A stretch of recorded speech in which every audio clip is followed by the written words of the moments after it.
Dressed to kill this time because nobody's got a flawless sense of style. Lights up every time.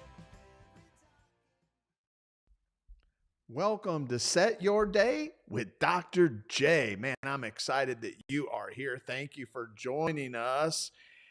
Hey, I got a word for you. Tough times never last. Tough people do. I want that to set in your spirit here this morning as you begin to start your day. Remember, tough times never last. Tough people do. Even Siri agrees with me. Thank you for joining. Hey, we've been talking about this whole dynamic of guarding your focus and being careful with your focus during difficult times. And we've been through 2 solid years of just one crisis after the next crisis after the next crisis. And to think that some of that hasn't affected you and impacted you emotionally, I think a lot of people are dealing with crisis fatigue. And you got to know how to handle it. And you've got to really have your mindset right so that you can thrive in crisis times. And so we learned we learned yesterday. I started teaching you that you got to build your own world, and you've got to grab onto that scripture in Psalm 27 verse 13, where David said, "I would have lost heart except if I had believed that I would see the goodness of the Lord in the land of the living." You see, David was facing a tough time, right? But he made it through. All of us go through seasons. We go through seasons where things are really, really, really hard. Some people never recover from those seasons because they don't have the right mindset. They allow difficult and tough seasons to destroy them instead of build them and make them stronger. You are stronger than what you think. And here's the good news. In the midst of tough times, you've got to realize this is not going to last forever. Now, it may last in other people's worlds forever, but it is not going to last in your world forever. And you got to make that determination, right? So I want you to post down below, tough times never last, but tough people do. Because I want that in your head. I want that in your head right now. That if you're going through a tough time, it's not going to be forever. But it's important for you to guard your focus during difficult times, because it's going to determine whether this crisis launches you or does this crisis sink you and beat you. So your attitude in it is very, very important. So I'm going to share with you 5 things throughout the next couple days to remember in difficult times. Point number 1, every human being has problems. When you're in a difficult time, sometimes, right, we can feel like we are the only person in the entire planet who's ever faced these kind of difficulties, who's ever faced these kind of trials and tribulations and conflict and battles. It's easy to get on our own pity party, isn't it? And every day start off our day and saying, "Oh, here we go again," and feel like we are the only one. But it helps us, right, to realize that literally every single person, whether you're poor, middle class, or even wealthy, every human being has problems. It's part of life. And one thing I love about Jesus is, that old song, He never promised you a rose garden. Isn't that, isn't that true? Isn't that true? Yeah, there's no promise of every day is going to be peaches and cream, and every day is going to be a rose garden. Every day is going to be wonderful. No, he never promised that. Jesus never promised that. As a matter of fact, I believe it was John 16:33. He said, in this world, you will have trials. You'll have tribulations. You'll have problems. But be of good cheer. Look to me. Maintain your happiness. Maintain your joy. Just realize mentally that problems are just a part of life. And so they don't become so surmounting. You quit and you give up. So problems hit us all, and nobody is exempt from problems. And when we talk about guarding our world, we've got to make sure that we have a right perspective on problems. And we've got to realize that without problems, there would be no reward for solving them. That if the world is full of problems, hey, great. Because the problems we solve determines our income in our life. People pay us to solve problems. And so if you look at every problem as a negative, then you got a problem. you got a mind problem, and you got to fix that problem. And look at the problem, even the problem in your life, and realize, wow, I've got this problem. And you begin to thank God for Lord, thank you for this problem that I have the ability to solve this problem now. And your ability to solve the problem that's right in front of you is going to determine the reward that you get. Because let me tell you something, there's somebody else who's facing this insurmountable problem right now in their life. And once you solve it and overcome it and get the solution to it, that's going to be worth a lot of money in the future, so that you could go back and help others, right? So it's going to make you a more powerful communicator. It's going to be able to you're going to be able to help more people because you've been through some stuff. And that's beautiful, right? And and so there's tremendous benefit that can come out of every single one of your problems if you look at it that way.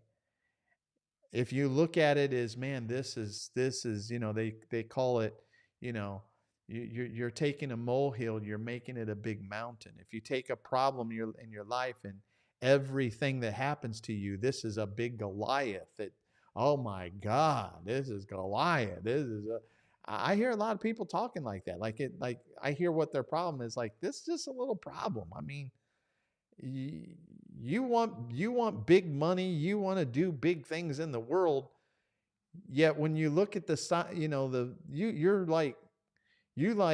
have a little molehill problem, but you got it so big, and you don't even see it from the right perspective of, wow, there's another way of looking at this. Like, employees think they have big problems, and the owner of the company, they don't have any problems. Oh, they don't have any problems, huh? Ha, ha, ha, ha, ha, ha. Ha, ha, ha. Well, sometimes you are the problem. Oh, yeah, yeah. Make sure that you're not the problem, and you're the owner, or your boss, or the leader is not, at home talking trash about you at night, saying, "Oh, dear God, man, when will this person change? When will this person change their attitude? When will this person get more positive? Is this person ever gonna understand how to handle people?" be more of a people person. Is this wow. Don't be that person. Understand every person has problems, every company has problems, every ministry has problems. Problems are part of life. So just accept it, you know? In tough times, just accept, okay, there's a problem. Think about this. Non-strivers have problems. So there's three categories of people: non-strivers, strivers, and arrivers. Those three categories. You got non-strivers, those are people, they have no ambition in life. You talk to them, it's like, really? Oh, I got this job, and this job, it gives me benefits, and it gives me a little 401k to put in my 401k. It's like, and you're like, but it's not paying me enough money, and but I'm just going to continue to do this job. Well, you got a plan? You got any kind of plans to, like, change this? No, it's a good job for the government, and I'm like, wow, that's non-striver. That's the non-striver. The non-striver, his greatest problem is boredom. There's no goals, there's no dreams, there's nothing they're going after. They're working for the government, they're working for the boss man. There's no incentive. So that's why people do dumb stuff. That's why, and boredom is the number one cause of sin. I mean, you think, how do people do some of the stuff they do? They're bored. They're bored. And out of boredom, you do a lot of dumb stuff. And so bored people, they face problems of depression. So guess what? 55% of Americans, you know, are, you know, are getting support from the government in some way now. Or actually, they don't pay taxes, about 55%. So they're bored. That's why they're depressed. That's why they have anxiety. That's why we need to legalize marijuana. So, in your boredom, you can be stoned in your boredom and go to other planets.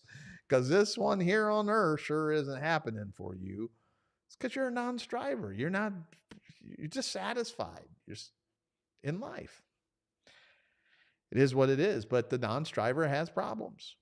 They lack money. They don't have any money. They have financial stresses, unbelievable financial stresses. Then you got the strivers in life. You got those who are trying to push ahead. I'm sure that's you, because I know non-strivers aren't hanging around me. They already got offended with me, and they're already, it's all about money, and they have no clue who I really am. I'm all about potential, not prosperity. I'm about potential. Part of maximizing your potential is you will prosper, you will succeed, you will have money. But if you want to label that me, that's fine. That's fine. Go somewhere else. Listen to somebody else. Those of you who are here because you are that striver, strivers will always face what? The problem of things not turning out the way you want it. That's our problem. That's the striver's problem, that you try something, you put effort towards something, and it doesn't turn out. And you put effort towards something again. You back up and you say, I'm going to try again. And it doesn't turn out. And you try again. It doesn't turn out. You try again and it doesn't turn out. That's the problem of the striver. And you got to say, okay, hey, sometimes we have to, some people call that failure. I just say you didn't get the results that you want. But sometimes, like John Maxwell said, you got to fail your way to success. Now, I'd rather be in rhythms of success, man. But sometimes when you're trying to find yourself and you're moving forward, you got to face this problem, man. You try something, it doesn't work. You try something, it doesn't work. And it's like, it's okay. It's part of the journey. And you got to maintain a right attitude if you're a striver about what? About this thing called failure, about negative outcomes. Then the final group of people are the arrivers. So you got the non-strivers, you got the striver, then you got the arriver. The arriver are those who who've arrived. They've busted through that season of trying to find their way, pushing through, and now they've experienced success. Now they built a business. Now they have employees. Now they have properties making money. They have assets coming into life. These are the arrivers. And now the arrivers have problems. What? Now they have a greater responsibility is their problem. Yeah, that's right. They got more responsibilities. Now you got a company, and whether you have 5 employees or you have 100, you have responsibility as an owner because every one of those employees have kids, have families. They need to pay their bills. Now you're responsible. And if you think that's not on the owner's shoulder, it is. Now you're responsible to make sure that they're taken care of. So the arriver has a problem. He's got all these responsibilities to manage and take care of. Where if I was just a non-striver, I don't have to worry about anybody else but what? But myself, about me. So what do we want to grasp from today? Today we want to grasp the simple fact that, you know what? Tough times never last. Tough people do. And every person on the planet has problems. So stop inflating problems and making it so big. So you got to have like a honey, I shrunk the problem experience in your life. Not a honey, I blew up the problem. You need a honey, I shrunk the problem in your life. So the problem doesn't seem so overwhelming that you become a non-striver, and you quit. Hope you enjoyed this. Don't forget Financial Fast Track, how to experience abundance, accelerate results, and eliminate bad debt. Many of you, your big problem is money. It's money, money, money. Excuse me. And guess what? What are you going to do about it? What are you going to do about it? Well, every problem, you need to attack it with a strategy. You need a strategy. So if money is your problem and you are not doing something to increase your information about money, and if you're not grabbing onto new strategies about money, shame, shame, shame on you. Because here's what I'm going to tell you. If you don't get new information about money, and listen to me, principles never change, but strategies and seasons change. There are new strategies to generate money, to generate wealth that you've got to grasp right now. What worked in the farming age and in the industrial age does not work in the digital age and in the new world we're in. We went from a slow world to a really fast world, and you need to grab onto that. And you need to adjust and reset your sail for the season and the time that we're in. And that's why you got people in the old generation saying, you can't get rich fast. You can't achieve things quick. Oh, okay.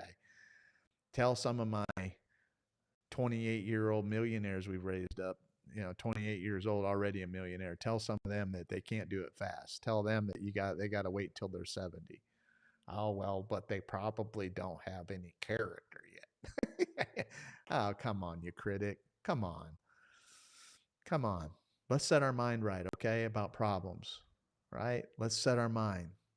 Problems aren't mountains in our life. They're little molehills, and we're here to solve problems. We are problem solvers. Jesus told us we'd have it in this earth. So let's get the info. Let's get the training. Let's get the coaching, the mentoring we need to solve the problem that's before us. And then let's take that and let's help the world. God bless you. Hey, share this before we go. I see all of you there. Thank you. Hey, good to see you. Good to see you, Destiny. Good to see you, Mary. Good to see you. Hey, good to see everybody. God bless. And we will see you tomorrow at 7 a.m. for point number 2. See you tomorrow. Bye-bye.